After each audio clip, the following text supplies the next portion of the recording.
পিঠা টিঠা আমি বানাই দিয়ে আসলাম মাকে। হ্যাঁ পাঠাচ্ছি। তো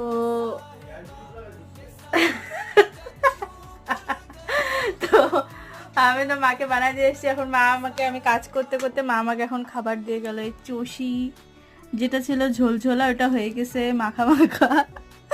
আর ইদার দিয়ে গেল কালারিং পিঠা। গাইস আমি দেখেন কাজ করতেছি, আমাকে কাজের মাঝখানে দিয়ে গেল আমাকে খাওয়ার। এখন খেয়ে বলি, অলরেডি আমার খাওয়া শেষ যদিও বা। এটা তিল দেওয়া।